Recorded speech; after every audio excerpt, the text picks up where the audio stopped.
Efésios 1, nós tomaremos a partir do versículo 3. Efésios 1. Nós vamos falar um pouquinho aquilo que foi iniciado ontem, mas como um intervalo entre o que foi falado ontem, o que vai dar sequência amanhã, ali na capital, ali em São Paulo. Mas eu queria ainda manter nas vossas mentes sobre qual é o evento moderno que a profecia deve esclarecer, mas tendo como subtítulo Descobrindo-nos o mistério da sua vontade. Quem acompanhou o culto ontem vai entender bem porque eu tenho mantido como o tema principal eventos modernos, porque eu creio que o evento mais relevante da atualidade, mais importante, é nós entendermos quem somos. Quando você olha para a Rússia mobilizando seus militares, quando você vê a agitação política nos Estados Unidos da América, quando nós vemos a implantação de um comunismo, de uma ditadura em nosso país, em países sul-americanos, nós vemos fome em determinados lugares do mundo, terremotos, maremotos, vemos todas essas coisas, embora são eventos modernos, mas cada uma dessas coisas estão se cumprindo porque tem algo maior sendo manifestado e é um evento de suma importância. Nada destas coisas no mundo secular aconteceria se a noiva não estivesse tomando posição. Porque a profecia nos mostra desta super igreja, desta super raça. Então ela é o maior evento moderno que a profecia deve esclarecer. Mas dentro deste assunto, nós trabalharemos com descobrindo-nos o mistério da sua vontade. Para vocês se assentarem logo, eu quero tomar aqui o verso 3 de Efésios 1. Bendito o Deus e Pai de nosso Senhor Jesus Cristo, o qual nos abençoou com todas as bênçãos espirituais nos lugares celestiais em Cristo, como também nos elegeu nele antes da fundação do mundo, para que fôssemos santos e irrepreensíveis diante dele em amor, e nos predestinou para filhos de adoção por Jesus Cristo, para si mesmo, segundo o beneplácito de sua vontade, para louvor e glória da sua graça, pela qual nos fez agradáveis a si no amado, em quem temos a redenção pelo seu sangue, a remissão das ofensas, segundo as riquezas da sua graça, que ele tornou abundantemente para conosco em toda a sabedoria e prudência, descobrindo-nos o mistério da sua vontade, segundo o beneplácito que propusera em si mesmo, de tornar a congregar em Cristo todas as coisas na dispensação da plenitude dos tempos, tanto as que estão nos céus como as que estão na terra. Assentai-vos. Então, rapidamente, porque eu não quero segurá-los por mais de uma hora, nós temos aqui a Santa Ceia, então eu quero ser bem breve. Então, quando nós trabalhamos com esse assunto de um evento moderno, se vocês tomarem a mensagem que o profeta Mombrana prega em dezembro de 1965, salvo engano, você vai observar que o Mombrana vai trazer o evento relevante de seu dia e vai tentar mostrar isso para a igreja. E você vai observar que ele está trazendo à luz a manifestação, a revelação da manifestação de Jesus Cristo para aquele povo, para aquela igreja. Ele vai trabalhar com Gênesis 18, quando Deus visita Abraão ali em carne humana, revelando os segredos do coração, confirmando a promessa ali que fora dada a Abraão há alguns anos atrás. E agora o Mombrana está tentando mostrar que este era aquele evento. Mas se você for olhar, naquele tempo, pós-Segunda Guerra Mundial, você tinha ameaças entre Rússia e Estados Unidos, você tinha ali ainda a Guerra Fria, você tinha uma agitação mundial naquele período. Mas o Mombrana ele não foca nesse tipo de coisa. Embora em várias mensagens, Moisés, ele vai falar dos mísseis russos, do poder bélico russo, do poder bélico dos Estados Unidos, ele vai falar de fome, ele vai falar de doenças, ele vai falar de agitação política. Mas quando ele vai trazer o assunto de eventos modernos, ele vai pegar Gênesis 18, ele vai pegar a manifestação do Filho do Homem, a manifestação de Jesus Cristo. Porque isso, de fato, era relevante e era importante a igreja entender. Porque isso colocaria a igreja numa compreensão de que horas são, qual é a hora em que estamos vivendo. Se você for observar e ler Atos capítulo 2, quando os discípulos estavam ali no cenáculo, o povo de Israel estava comemorando a festa de Pentecostes. Eles estavam no ritual de um mandamento dado ali por Moisés e estavam participando daquela festa de Pentecostes. Mas o verdadeiro Pentecostes, o derramamento do Espírito Santo, estava acontecendo num lugar que era chamado de aposento alto. E ali aquelas almas, cumprindo a palavra de Jesus, aguardando até que fossem revestidos de poder. Aquelas almas saem ali no meio daquela multidão, no meio da festa, como se estivessem embriagados, falando em línguas, cambaleando, aqueles movimentos que vocês conhecem, e aquilo chamou a atenção, o evento chamou a atenção da multidão. Um homem virando de costas e revelando segredos que estavam ocultos nas pessoas, aquele evento chamou a atenção. Aquele era um evento moderno. E o irmão Branham estava dando luz àquele evento moderno. Quando o povo vê Paulo, vê Pedro, melhor dizendo, os demais apóstolos, aquelas mulheres, trocando as pernas, falando em línguas estranhas, às vezes caindo no chão, se levantando, chorando, gritando, glorificando a Deus, aquilo chama a atenção da multidão. Aquele evento. E eles começam a conjecturar entre si. O que é isso? O que é isso? Será que eles estão embriagados? Nossa, mas ainda está cedo para esse povo beber. Pedro, ele ouve e capta aquilo ali. E ele vai esclarecer o evento pela profecia.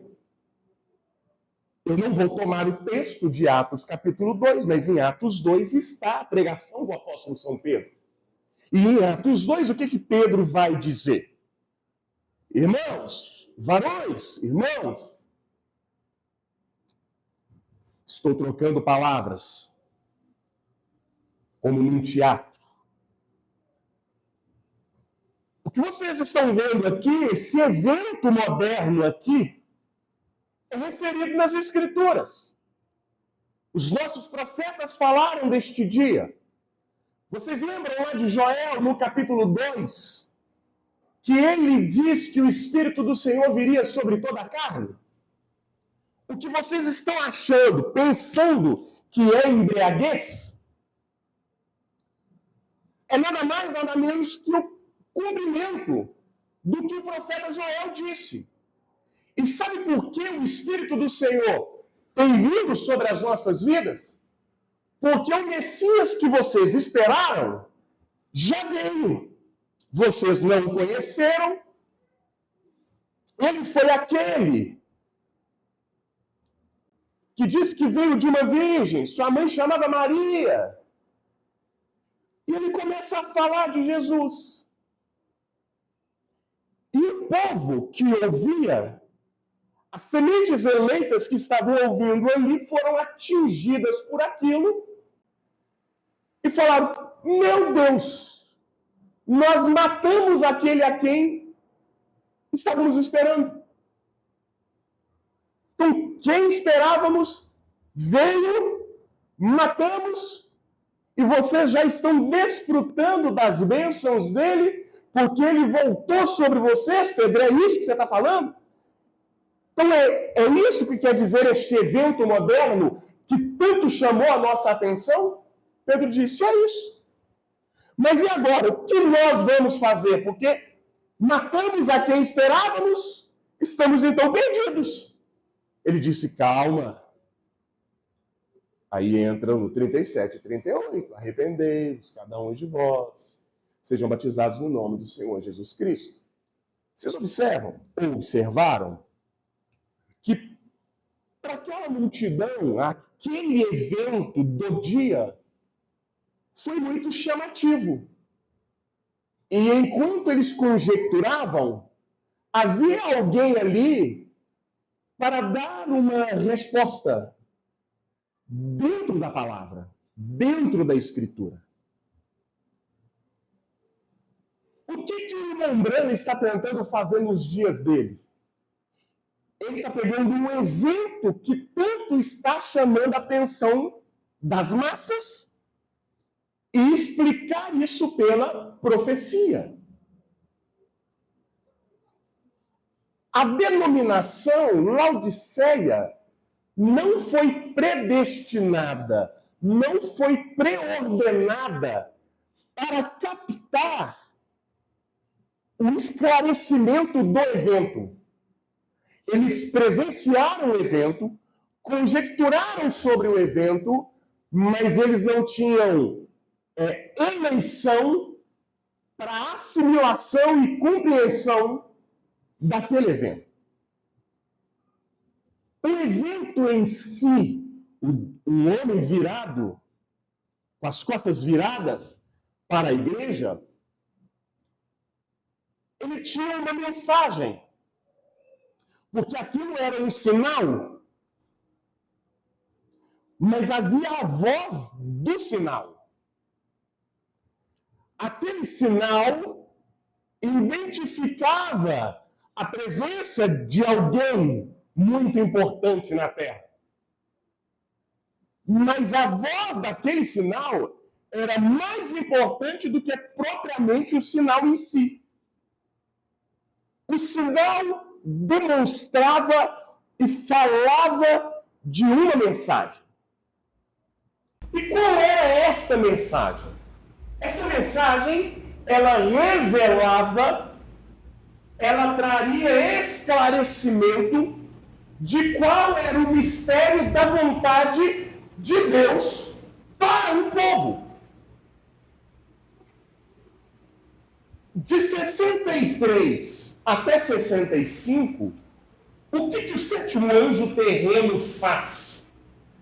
Ele está revelando aquilo que estava escondido. Observem bem. No ministério do irmão Branham, Jesus Cristo ele é manifestado. Muitos não entenderam aquela manifestação. Aquele evento que de 47 até 63 abalou os Estados Unidos e várias partes do mundo, não tinha atingido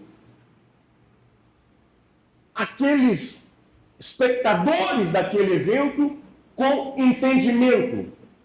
Eu quero que vocês entendam, porque manifestar e revelar são duas coisas diferentes, correto?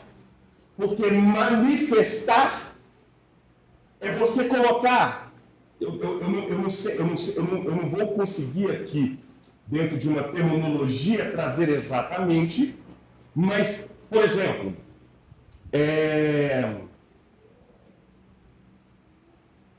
o pastor Samuel vai estar aqui no sábado.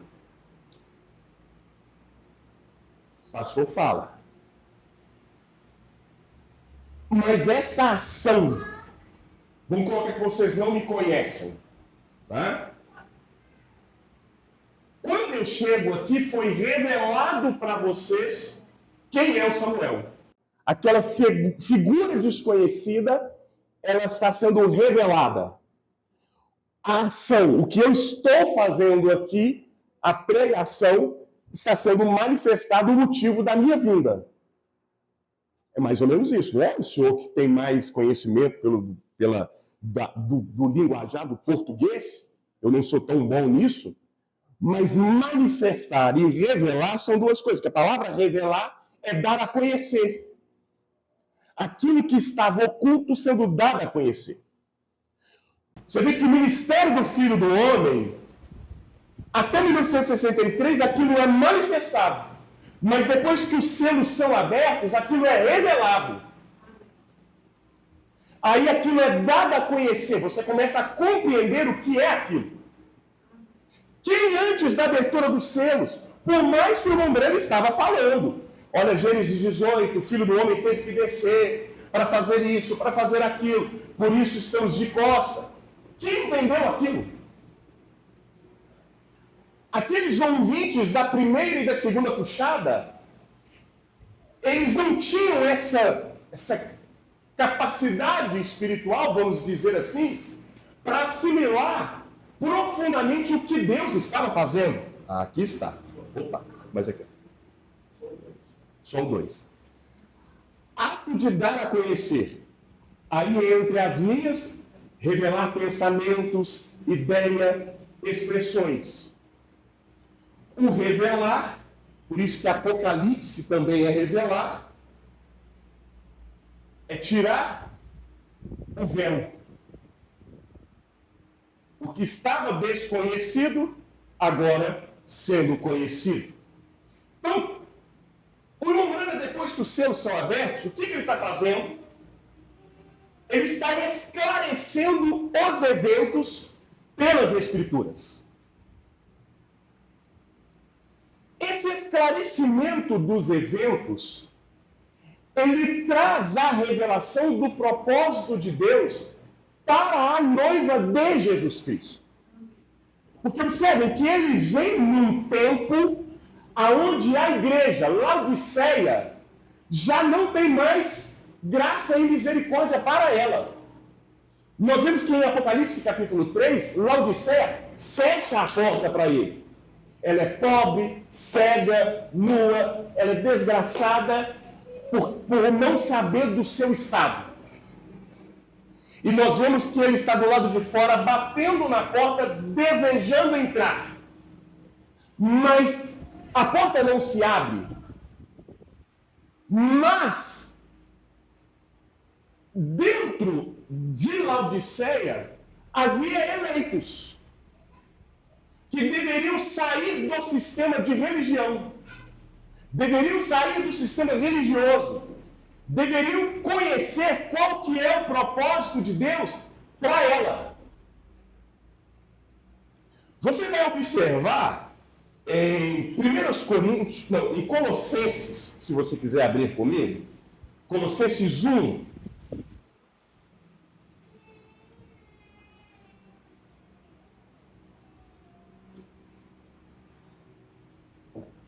Colossenses, capítulo 1. Vamos caminhar aqui. Colossenses 1.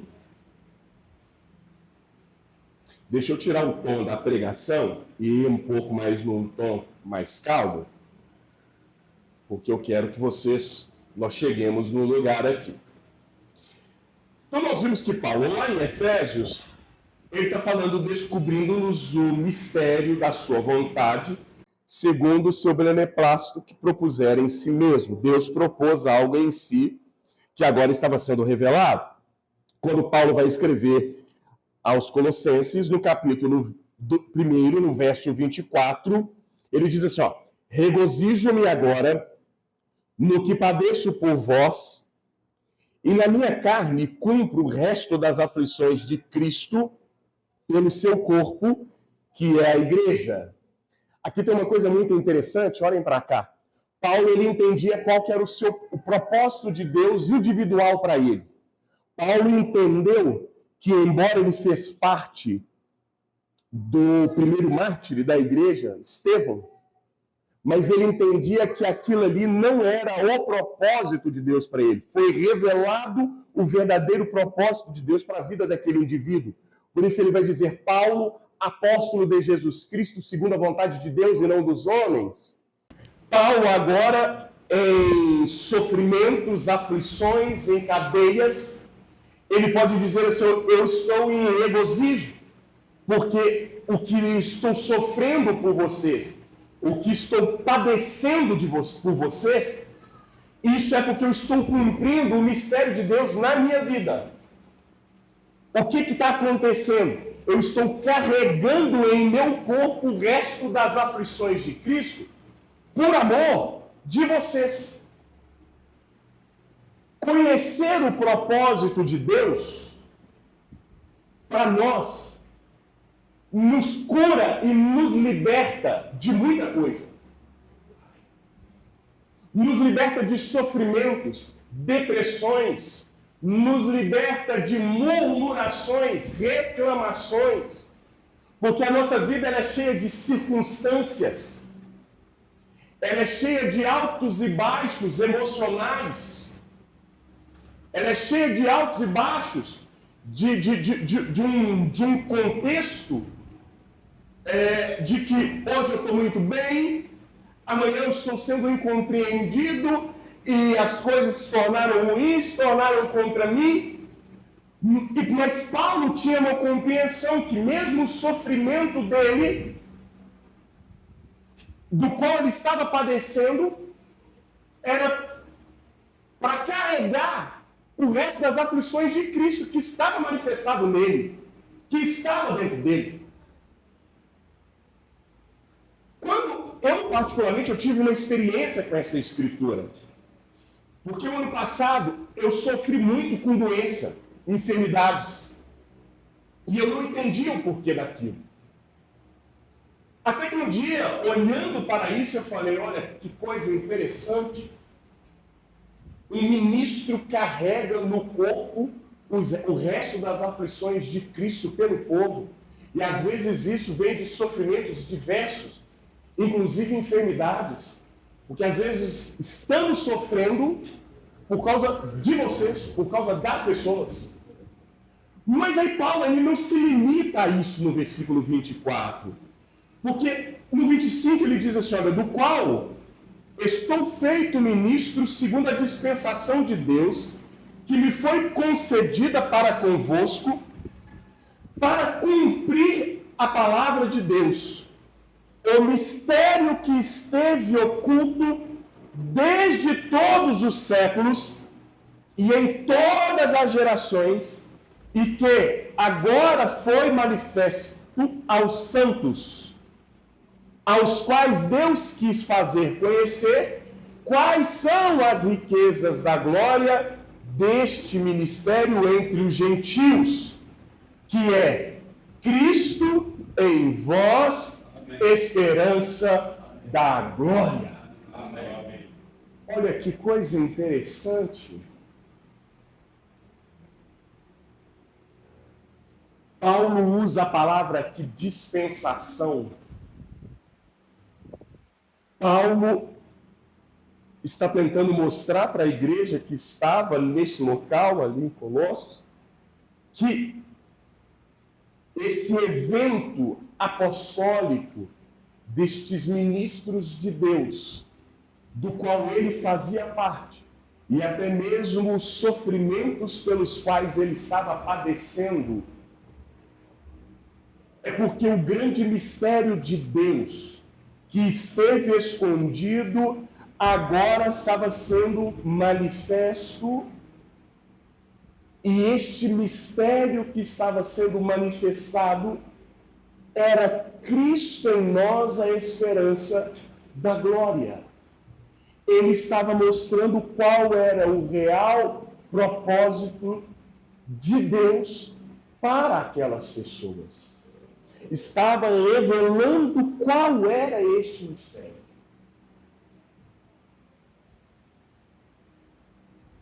Mas você observa que Paulo, ele deu uma base do que era isso.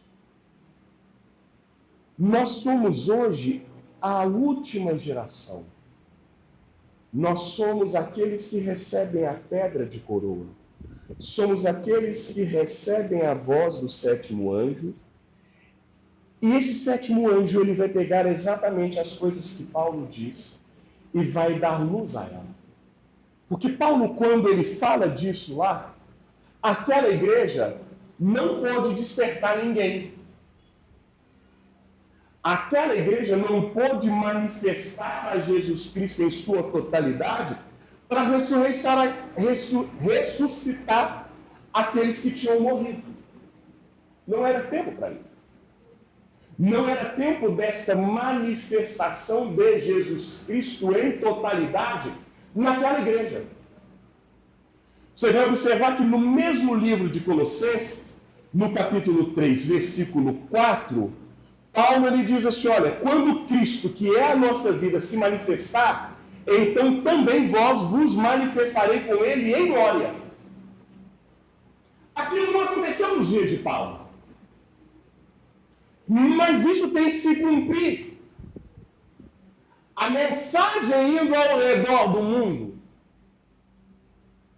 os grupos sendo ajuntados pela terceira etapa, pela revelação dos selos, em especial a revelação do sétimo selo, que tem ajuntado eleitos ao redor de toda a terra, esse grande evento.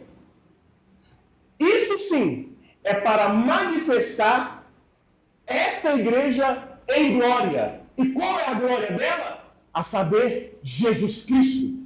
Mas para quê? Para sair curando enfermos? Para sair com cultos de profecias, discernimentos? O que Deus quer de nós? Qual é o grande propósito que Ele tem comigo e contigo? Por que nós estamos assentados aqui? Para fazer número de uma igreja? Para dizermos que somos a igreja extrema? Para falarmos, fazemos parte do ministério do pastor João Henrique? Deus tem algo maior. Aonde o propósito dele não é a gente assentar e esquentar banco, perdoem-me esta expressão. Mas ele tem o objetivo de manifestar o seu Filho em nós. E este é o mistério que estava oculto, que agora tem sido revelado. Amém. Revelar que nós somos o mistério que estava escondido em Jesus Cristo, assim como Eva era o mistério que estava escondido em Adão. Amém. Na mensagem Casamento e Divórcio, o irmão Brana fala uma coisa que é muito interessante, porque ele fala que ali no Éden, antes do pecado, Eva, ela estava no mesmo patamar, ela estava numa aliança, os homens estavam numa aliança com Deus e Eva fazia parte dessa aliança com seu marido em igualdade. A mulher, a vontade da mulher é do seu marido só depois da queda. Mas antes da queda, não. E o irmão Brana disse que no final dos tempos, essa igualdade, ela seria restaurada. Essa aliança seria restaurada. Aí você observa, nós lemos ontem no culto, o irmão Brana dizendo que ela é a voz final para a era final. Ela tem uma voz. Mas por que ela tem esta voz? Não que ela fala por si só, por si mesma, mas ele dentro dela. Porque o casamento traz dois em uma só carne. Ele nela. Eu não li essa parte do parágrafo ontem, irmão Brana dizendo assim, as igrejas já não falam mais por ele, elas falam por si mesmas. Mas ele diz, mas com a noiva é diferente. Ela é e tem a voz final, porque ele está dentro dela. É esse mistério do casamento. Agora, vejam isso. Vamos olhar isso. Porque nós estamos falando sobre descobrindo o mistério da sua vontade. Quando eu estava olhando para isso, eu fui para Gênesis 24, porque lá em Gênesis 24 tem uma história muito peculiar, uma história muito interessante. Ali vemos Abraão, e Abraão está olhando para o seu filho Isaque, vendo que Isaque está no tempo de se casar. Ele olha para Isaque e fala para o seu servo mais fiel, Eliezer: Eliezer, meu filho está na idade para casar. Ele precisa de uma esposa. Só que eu não quero uma menina das terras aonde nós estamos vivendo. Eu quero que você tome uma de onde eu vim. Eu quero que você faça uma viagem e volte para as minhas terras, e ali eu quero que você encontre uma moça para o meu filho. E Abraão faz Eliezer fazer um juramento.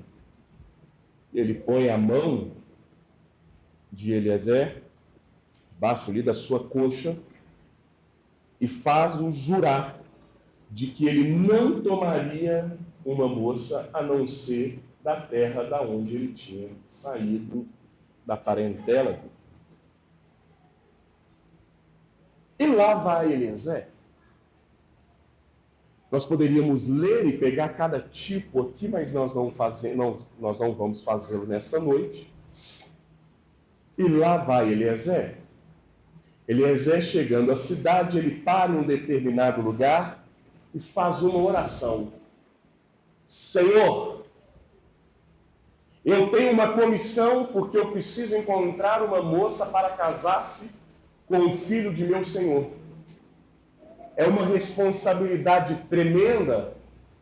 Eu não sei quem ela é, eu não sei aonde ela está, mas tu sabes quem ela é.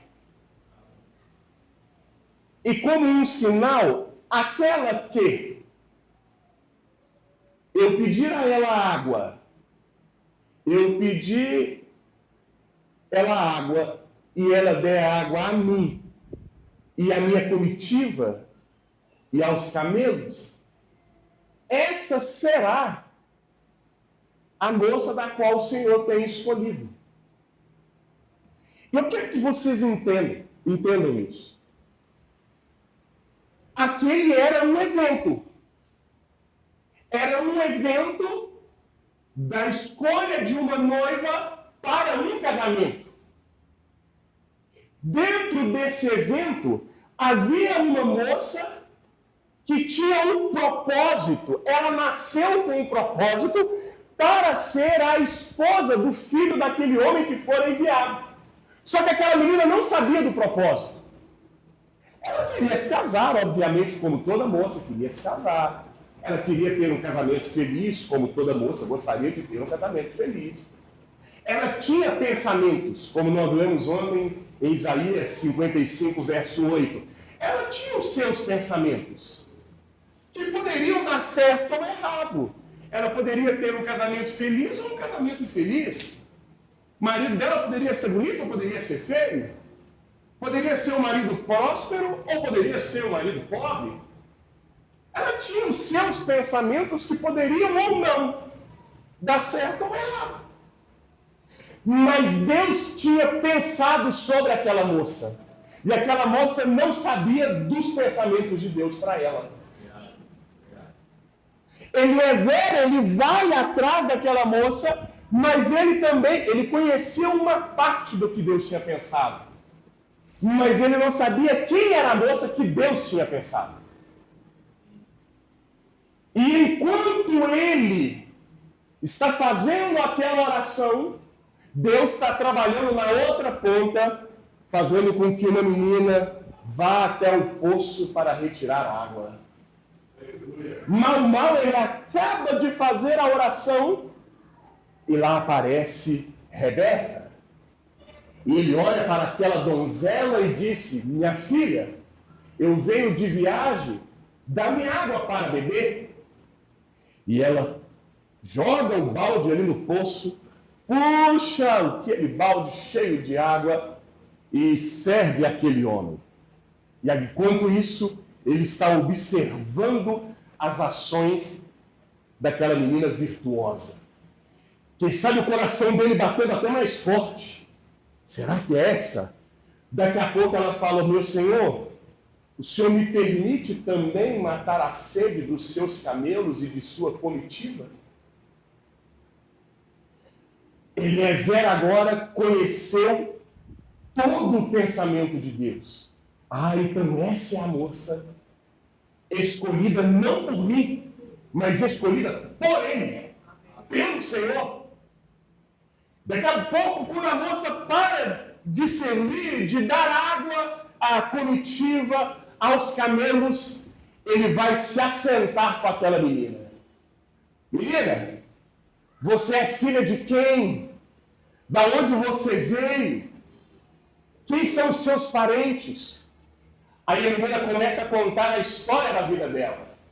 Quem eram os parentes dela, da onde ela veio, o que ela estava fazendo ali. Mas agora Eliezer vai contar um mistério que era da parte de Deus, do qual a moça estava envolvida. Eu quero que você observe, leia depois Gênesis 24, dentro desta visão, aonde o propósito de Deus está sendo revelado para uma moça. E quando você estiver lendo Gênesis 24, coloque-se na história. Porque Abraão representava Deus. Isaac, o filho de Deus, Jesus Cristo, que estava apto para se casar.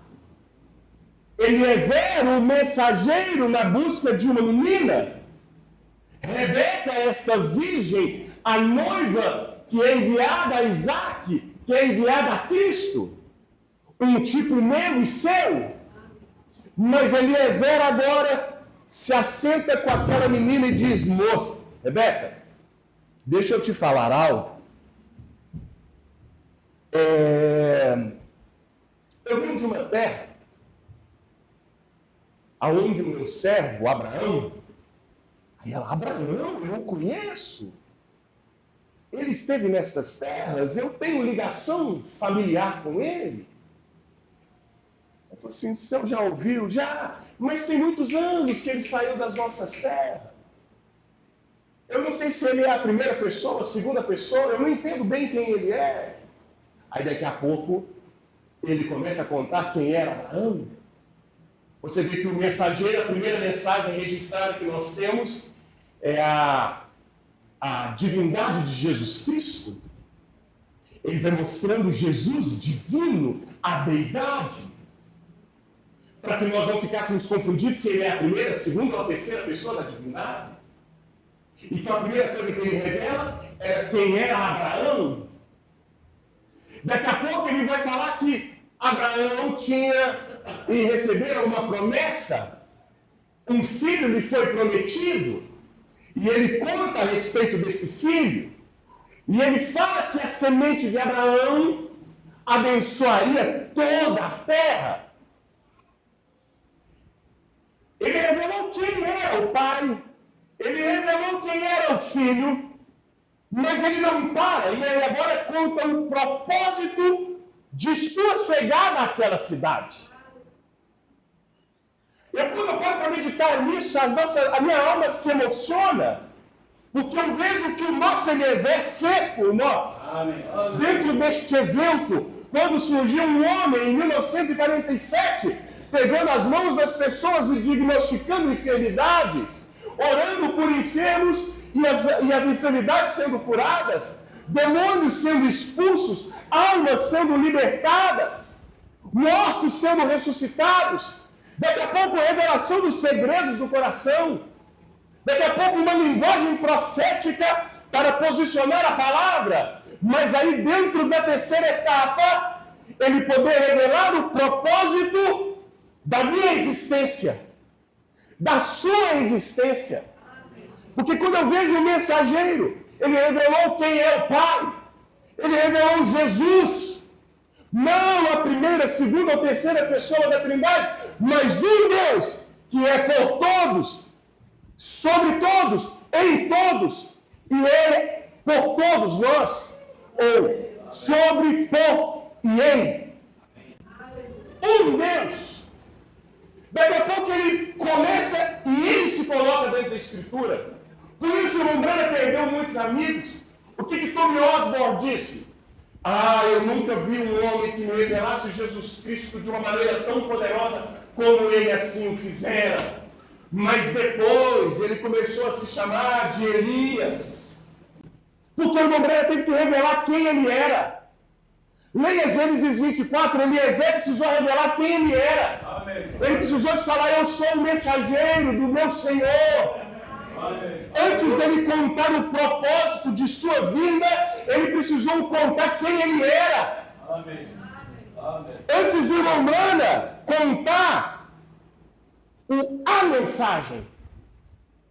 Porque quando ele revelou quem era Abraão, quem era Isaac, a promessa que estava sobre Isaac, nenhuma daquelas coisas era de fato o propósito da sua ida lá.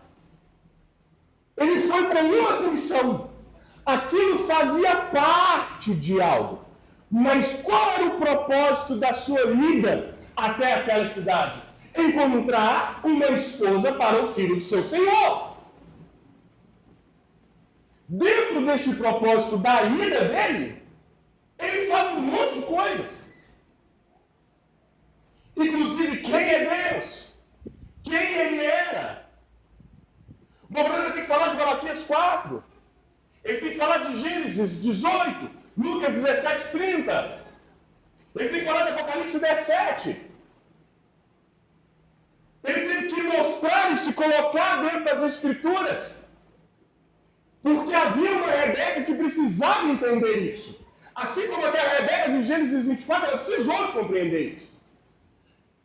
Aí Eliezer vai e diz, pois é, menina. Então, o meu Senhor é esse. Então, tem um filho dele. E eu vim aqui com um propósito. Eu falei assim, qual é o propósito da sua vinda aqui? Você sabe? Eu não sei. Eu não sabia até agora há pouco quem era a pessoa do propósito da minha vinda. E Rebeca, Senhor, eu não entendi. O que o senhor está querendo dizer com isso? Pois é, minha filha, olha, eu saí com uma comissão, porque eu tenho que buscar uma esposa para o filho do meu Senhor. Ele já está na idade de se casar. E eu não sabia quem era. É uma responsabilidade muito grande. Pois é, eu sei. Esta semente o Senhor disse que o filho, ele vai abençoar toda a terra. Então não pode ser uma moça qualquer. Se Deus falou isso para Abraão, então essa menina precisa ser uma moça especial. Ela não pode ser qualquer uma. Pois é. E eu estava aqui orando. E a minha oração foi essa, que aquela que desse água a mim, e depois servisse também a minha comitiva e os meus camelos, eu identificaria esta como a escolha de Deus. E sabe, Rebeca, naquele momento, ela olhou e falou assim, Senhor, você é a escolha dele. Foi em você que ele pensou e me mostrou. O que Eliezer estava falando? O que Eliezer estava fazendo? Eliezer estava desvelando, revelando qual era o propósito de Deus para a vida daquela moça. qual que era o motivo da existência dela. Estava contando para ele, ou para ela, da onde ela veio, qual era o propósito dela, qual era o destino dela. Depois do selo ser aberto, o que o Lombrana faz? Ele vem revelando quem é esta noiva de Jesus Cristo. O que é manifestado dentro dela, o que ela deve fazer aqui hoje, qual é a missão dela. Ele vai mostrando que a voz de Jesus Cristo precisa estar nela.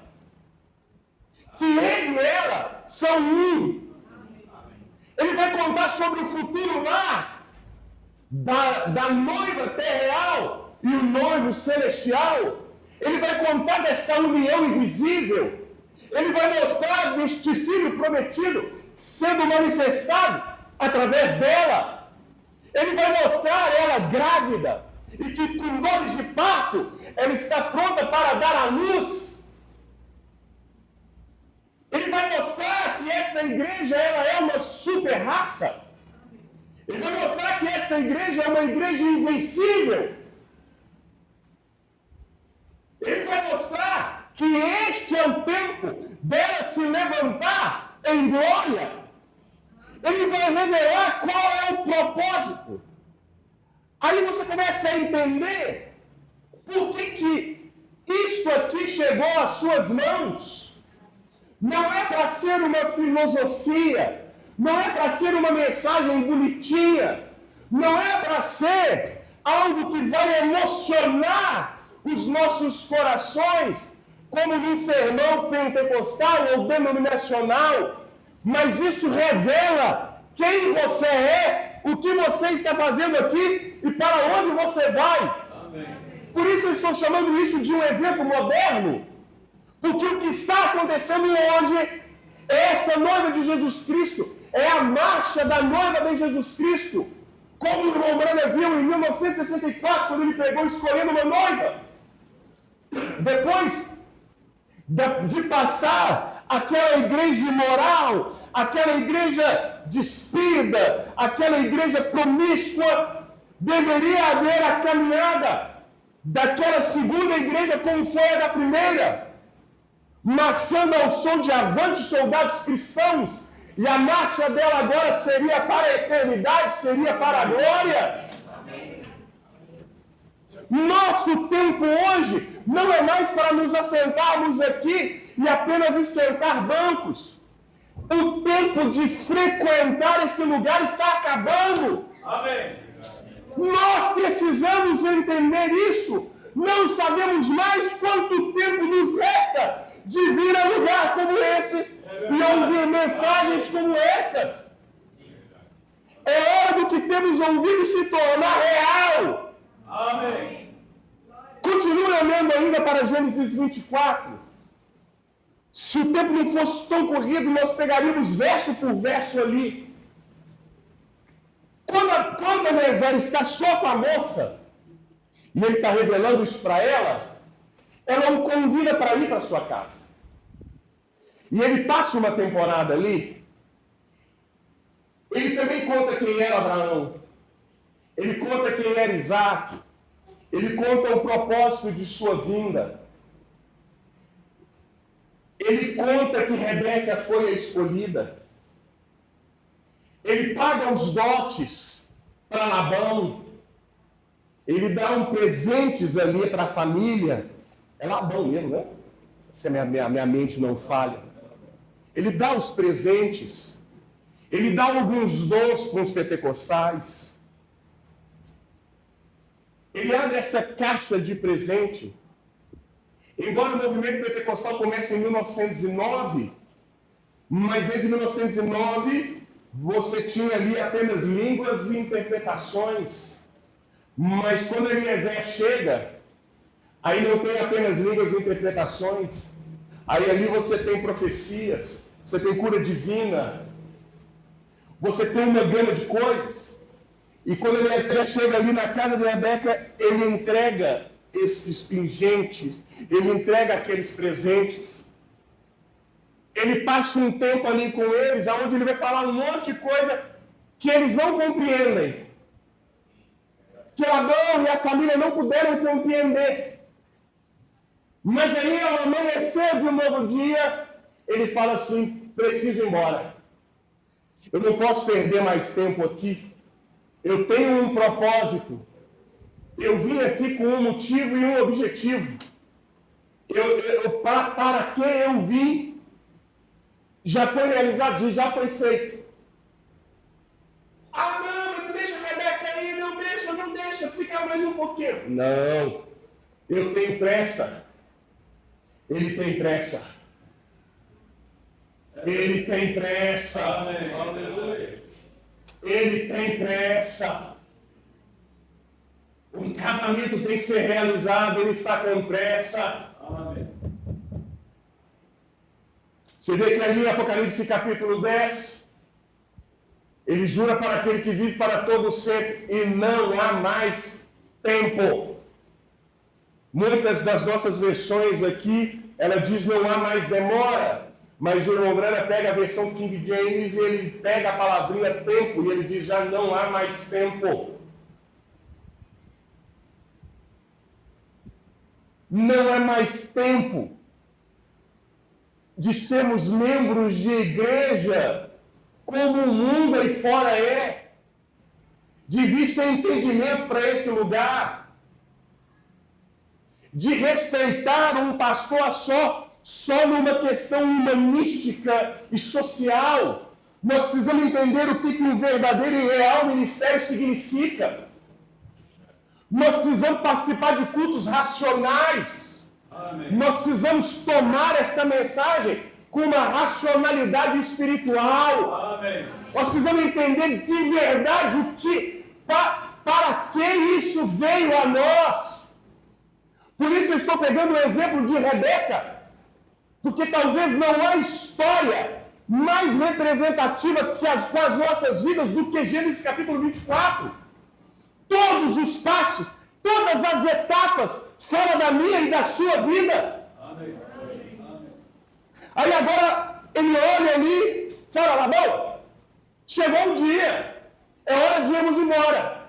Não, nós nunca mais vamos ver ela, deixa ela mais um tempinho aqui. Só que aí daqui a pouco um iluminado diz: não, vamos perguntar para ela. Vamos perguntar para ela e vamos ver dentro dela qual que é o impacto da revelação. Eu quero que você observe isso. Eu quero que você observe isso. Ela decidiu a hora de ir embora. Amém. Ela decidiu a hora de ir embora. Enquanto nós não tivermos visão de fato do que está acontecendo, para muitos de nós, viver na casa de Labão está gostoso. Viver dentro de uma igreja está gostoso.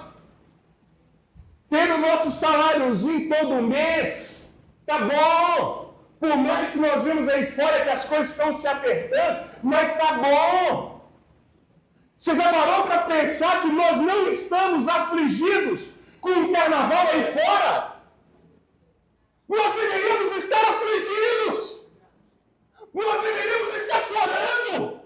É verdade. Nós estamos conformados com muitos dos nossos filhos indo para o homossexualismo, indo para a prostituição, os nossos sobrinhos, os nossos parentes, e nós estamos palidando o dente com pressão. Amém, Senhor. Nós deveríamos estar em desespero.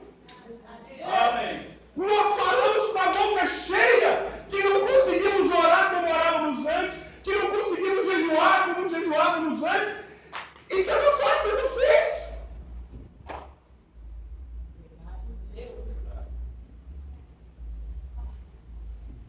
Qual é o impacto da revelação do propósito de Deus na minha vida? Quando Rebeca foi perguntada, Rebeca não titubeou. Rebeca não olhou para a parentela, para papai, para a mamãe, para as priminhas, para as irmãzinhas, para os irmãozinhos. Ela não olhou para nada disso. Ela simplesmente disse: irei. Amém. Irei. Rebeca, papai? Não, você não vai ver papai por quanto tempo? Só não sabe quando é que você vai ver mamãe. Eu penso que a Rebeca poderia dizer assim, sabe, meu pai, até ontem eu nunca pensei em sair daqui. Mas quando eu encontrei esse homem, e ele falou de Abraão, o meu coração se encheu de alegria. Eu nunca me senti da forma como eu me senti quando ele me contou o que Deus fez através deste homem. Quando ele chegou na parte do filho dele e falou para mim de Isaac, um filho recebido na velhice, e como que Deus transformou o corpo de Abraão e Sara, eu nunca os vi, mas me deu tanta vontade de vê-los. Amém. Oh, quando ele falou do filho dele, eu não conheço, eu não sei se ele é feio, eu não sei se ele é bonito, eu não sei se ele é alto, eu não sei se ele é baixo, mas eu só sei que eu amo. Amém. Quando ele me falou da promessa, sabe, mamãe, eu fiz parte daquilo, aquilo mexeu comigo, aquilo foi tão grande, mamãe, que me faz amar mais o propósito de Deus na minha vida do que a senhora. Quando foi revelado, quando foi mostrado para mim qual era o grande propósito que o Eterno tinha para mim. Sabe, mamãe? Esse homem não sabia que eu ia fazer o que eu fiz. E ele fez uma oração.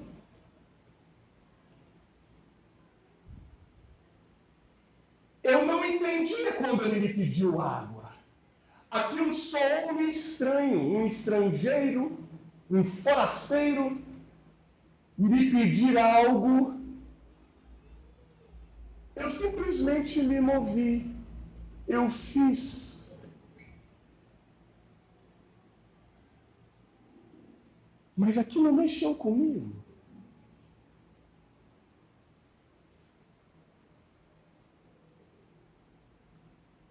A mensagem de Eliezer tem mexido contigo? Amém. Você conseguiu ver além de cura? Você conseguiu ver além de libertação? Você conseguiu ver além de bem-estar? Qual de nós aqui não quer ter uma família feliz? Tudo em ordem dentro de casa? Com a família servindo a Deus, os filhos servindo a Deus? Eu quero. Eu amejo isso. Só que a mensagem de Eliezer não é isso. Ela pode te dar, irmão Jesus. Ela pode nos dar. Mas não é para isso. O propósito não é esse. O evento moderno da chegada das mensagens nas nossas mãos não foi para curar as nossas enfermidades. Não foi para fazer as nossas famílias felizes. Vocês entendem do ângulo que eu estou dizendo isso, né? Não é que Deus não faz. Ele faz. Mas muitos vão ter famílias felizes, muitos serão curados de enfermidades terríveis, mas não são a esposa de Isaac.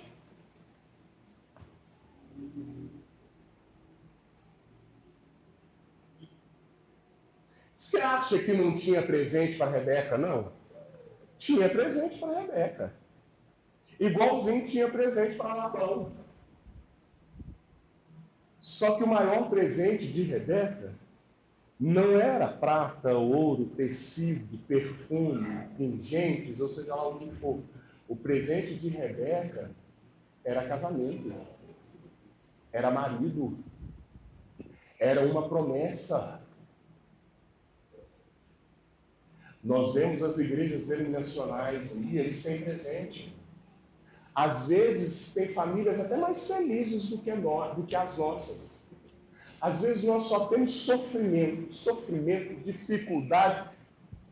E como o salmista ali, eu creio que no Salmo 82 ou 72, quando ele começa a questionar a Deus sobre os ímpios prosperando, a prosperidade dos ímpios, aonde o salmista chegou a conjecturar e falou assim: Senhor, não te entendo. Estou aqui servindo o Senhor e eu só tenho dor de cabeça e problema enquanto o ímpio está só prosperando. Eu tive dificuldade. Mas aí ele para e fala assim: mas até que um dia eu entrei por entre as portas do tabernáculo e ali eu entendi algo, que o fim das coisas é mais importante. Ali eu entendi a sua graça, ali eu entendi o propósito do Senhor para comigo. Aí eu vi aonde eu vou e aonde o ímpio vai.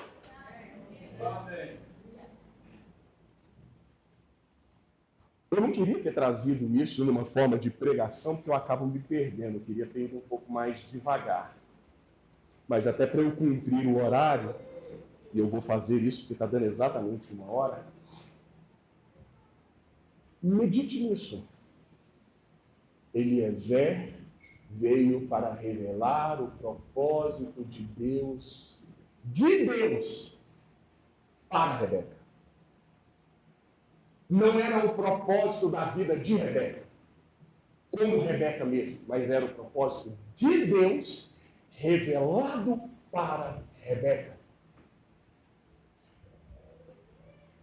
Lá no Evangelho de Mateus, Jesus diz assim: buscai primeiro o reino de Deus e a sua justiça, e todas essas outras coisas vos serão acrescentadas.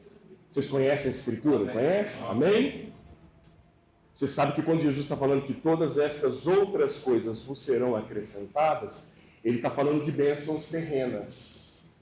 Mas ele está falando assim: olha, esqueça essas coisas terrenas, coloque em primeiro lugar o reino de Deus. Estas outras coisas eu vou acrescentar.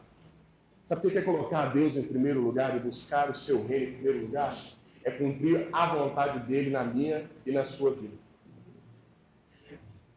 Mas eu não estou trazendo uma visão individual agora, não. Porque nós poderíamos pregar a mesma coisa e começar a trabalhar de ministérios, ofícios, chamados individuais aqui dentro da igreja. Por que você sofre? Por que você está doente? Por que o filho saiu da igreja? Por que está desviado? Isso mostra o propósito de Deus ao indivíduo. Mas eu estou falando dentro de uma coletividade, falando como da igreja de uma forma generalizada, pegando o maior propósito de Deus que coroa todo o quadro.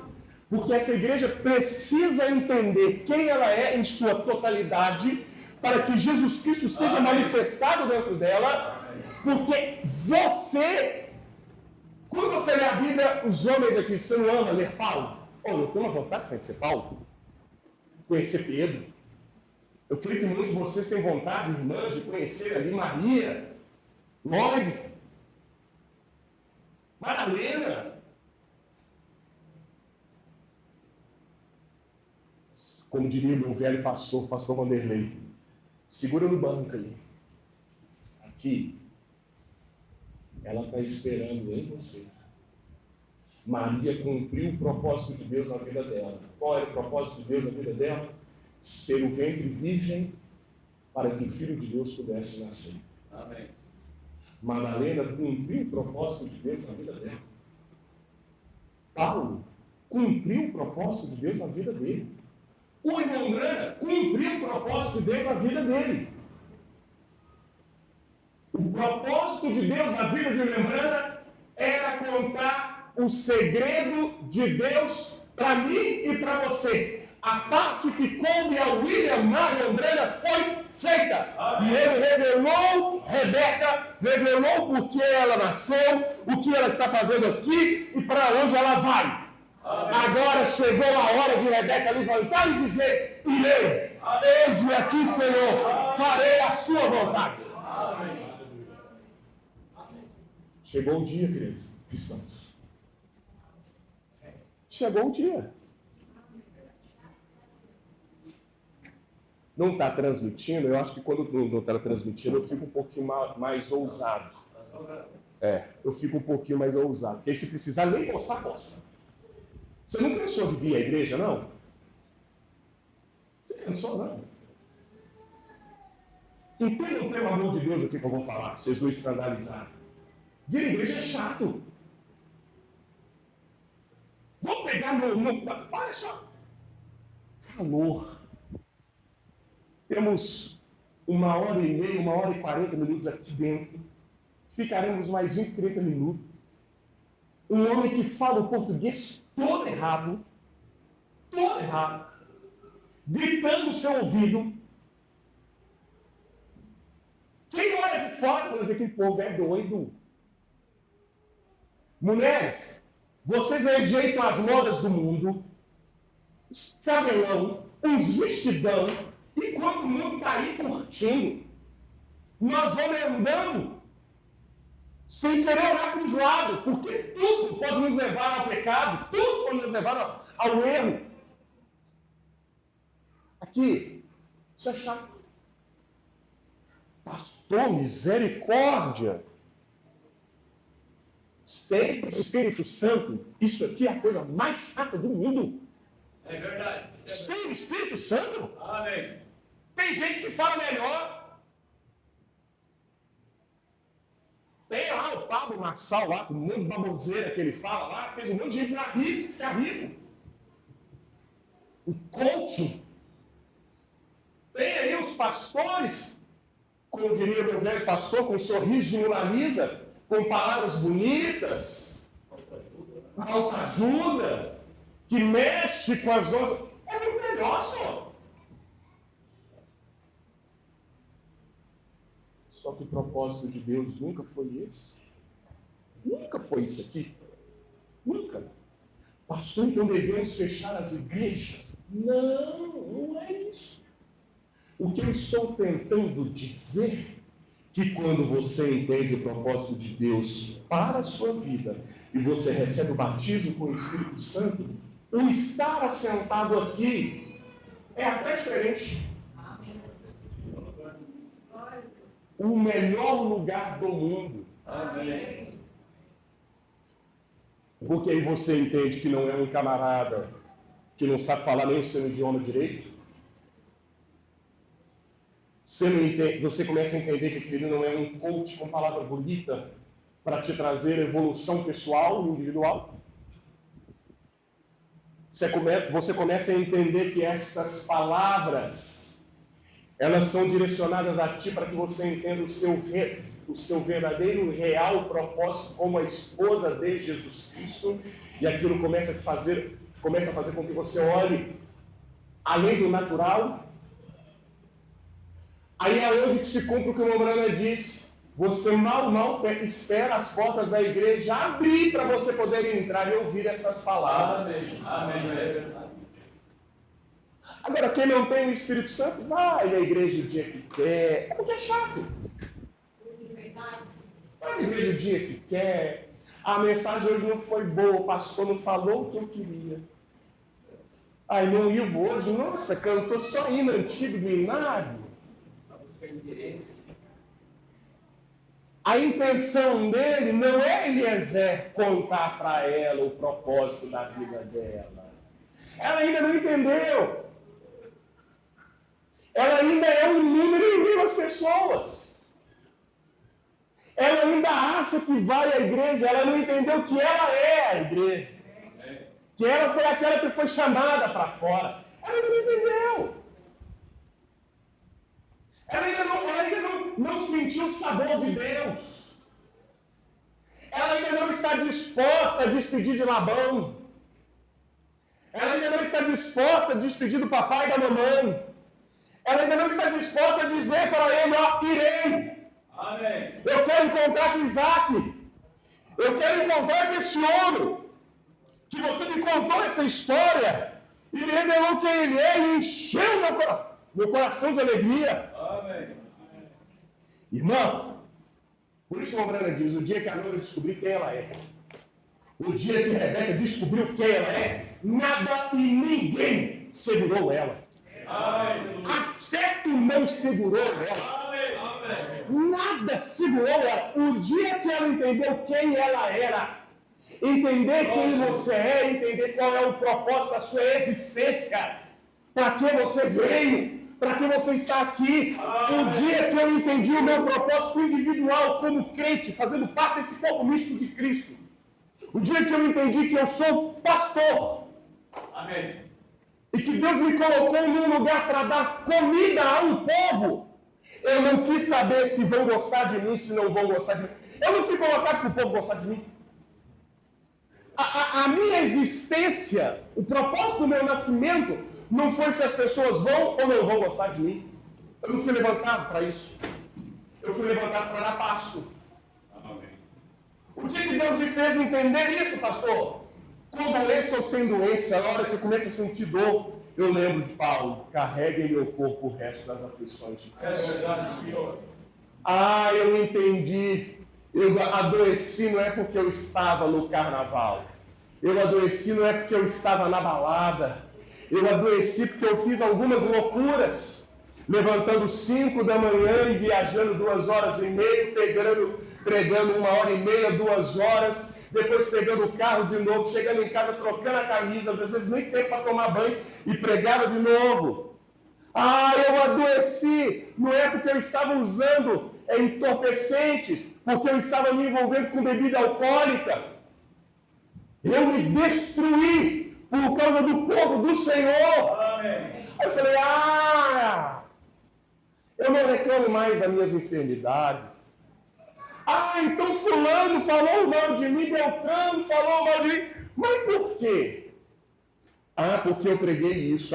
Porque foi falado isso. Mas está na palavra? Está. Foi o que o profeta disse? Foi.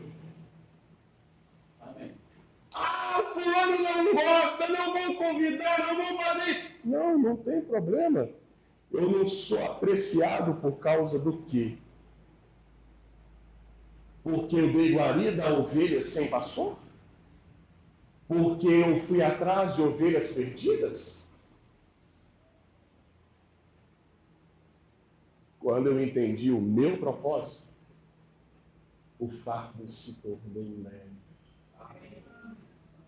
A vida cristã se tornou gostosa. Para muitos, vir à igreja, servir a Deus é um fardo. Eu tenho esse cabelão, é um fardo.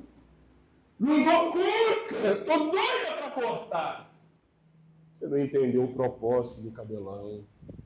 Você não entendeu quem é. Eu queria tanto colocar uma roupinha diferente. Eu estou tão feia desse jeito. Eu queria passar uma basezinha, eu queria fazer uma coisinha. Não, é porque você não entendeu ainda, por isso que está pesado. Você não entendeu quem você é.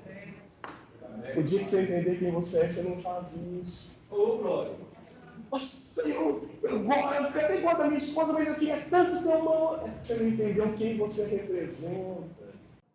Se você entendesse, isso não seria uma dificuldade mais, porque você sabe quem você é. Tem muito crente da mensagem que está... que difícil. Que difícil. Sabe por que está difícil? Você não entendeu.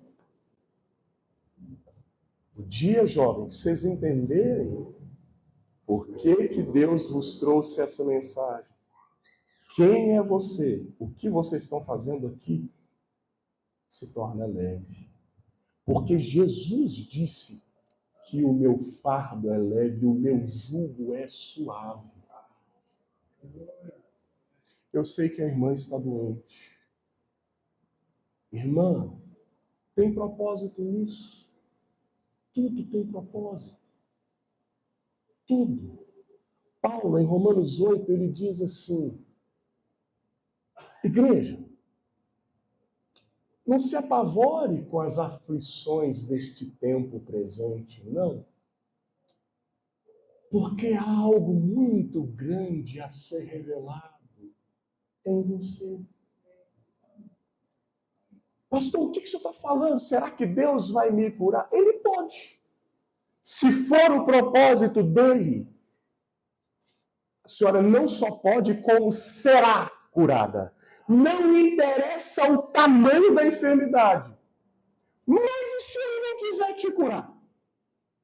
Ele continuará sendo Deus. Porque ele pode ter te levantado como uma testemunha. Amém. Aonde alguns vão se levantar naquele grande dia. Sabe, Senhor, por que eu saí da igreja? Porque eu estive doente, o Senhor não olhou para mim, não me curou.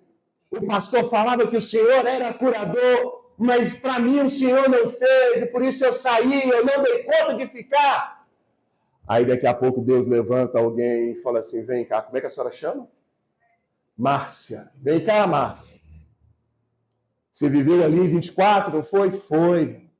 Você estava doente? Estive. O que eu fiz por você? Não, Senhor, eu não fui curado. Além disso, minha filha saiu da igreja, sofri. Eu e meu marido passamos aperto, ele serviu lá no ministério lá. Nós dois chorávamos, nós dois pedíamos, mas o Senhor não quis nos atender. Mas e aí, vocês deixaram a fé? Que é isso, Senhor? Para quem nós iremos, como disse Pedro? Nós não tínhamos mais ninguém para ir, nós ficamos lá pertinho, entendendo que o Senhor tinha um propósito.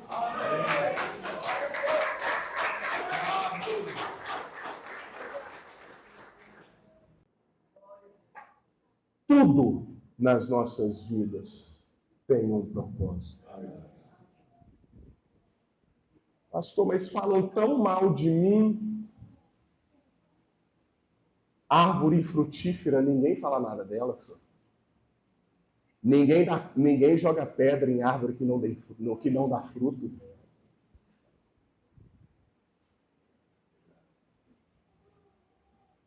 Quem aqui mora mais perto onde tem plantação? Vocês estão mais dentro do interior aqui? Você já viu os meninos? Lá tem pé de quê lá, hein? Tem pé de manga lá? Vocês já viram um menino jogar pedra num pé de manga quando não tem manga? Não tem fruto. O objetivo dele é pegar um fruto. Se aquele pé não tem fruto nenhum, ele vai jogar pedra lá para quê?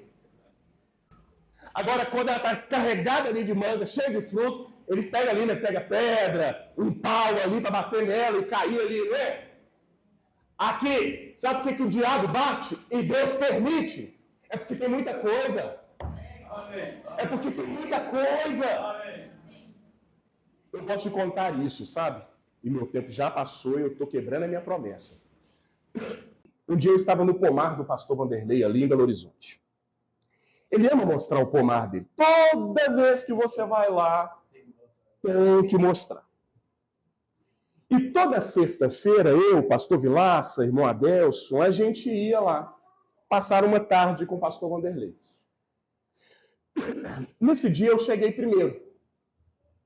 Aí ele foi comigo lá no pomar. Aí tinha um pé de goiaba, carregadinho, bonito. Bonito. Passou 1 ou 2 semanas, eu voltei. Quando eu voltei, lá vai ele me mostrar o pomar de novo. Aí nós fomos e aí eu vi o mesmo pé de goiaba. Só que desta vez ele estava feio, ele estava todo podado. Eu olhei para aquilo, eu não sou do campo, eu sou da cidade. Então eu não entendo dessas coisas. Mesmo as coisas que são mais básicas, para talvez alguns de vocês, que têm mais o costume nisso, eu não tenho. Então eu falei, pastor, perdoe minha ignorância.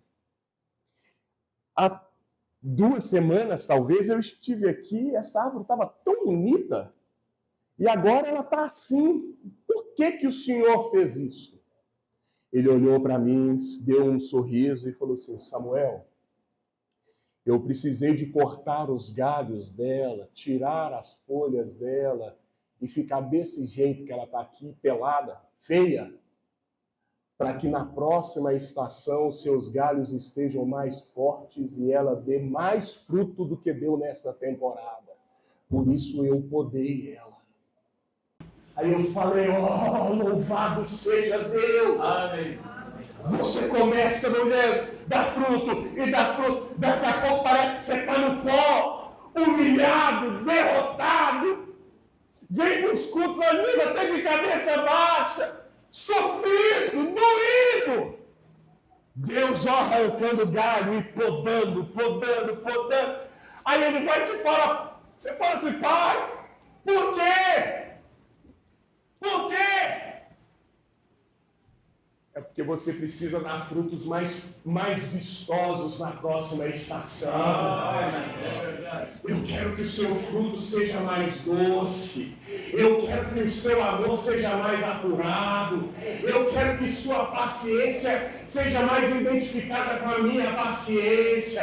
Eu quero que você seja mais tolerante. Eu quero que você seja mais misericordioso. Eu quero que você aprenda a amar quem não te ama. Você já ama quem te ama, mas beleza. Você precisa amar quem não te ama. Você precisa oferecer graça para quem não merece graça. Amém. Eu quero que na próxima estação você esteja mais parecido comigo. Por isso eu estou te podando. Por isso eu estou te arrebentando. Para que da próxima vez, quando você ressurgir, quando você sair dessas cinzas, você seja mais parecido comigo. Eu aprendi a amar a palavra. Eu aprendi a amar o meu chamado. Eu aprendi a amar mais o povo de Deus. Quando eu entendi o propósito da minha vida, dentro de um contexto geral, quando eu entendi o propósito da minha vida pessoal e quando eu entendi o porquê, o propósito dos meus sofrimentos como um indivíduo. Por que eu fico doente? Por que eu sofro? Por que disso? Por que daquilo? Ele não precisava me explicar por quê. Mas quando eu entendi o propósito, automaticamente comecei a entender os porquês. O que isso me trouxe? Leveza, paz, tranquilidade. Que inspiração começar o hino com indigno. Sou tão indigno disso? Eu sou tão indigno destas coisas? Subir aqui em cima e falar uma audiência tão maravilhosa, tão espiritual como vocês, e falar destas grandes coisas. Quem sou eu? Quem somos nós para receber uma mensagem tão gloriosa assim? Deveríamos ser as pessoas mais felizes. Procure entender qual é o propósito de Deus para a sua vida fazendo parte do corpo místico, sua vida como um membro deste corpo místico, e o porquê de tantas coisas, filhos saindo, doenças, aflições. Qual é o propósito?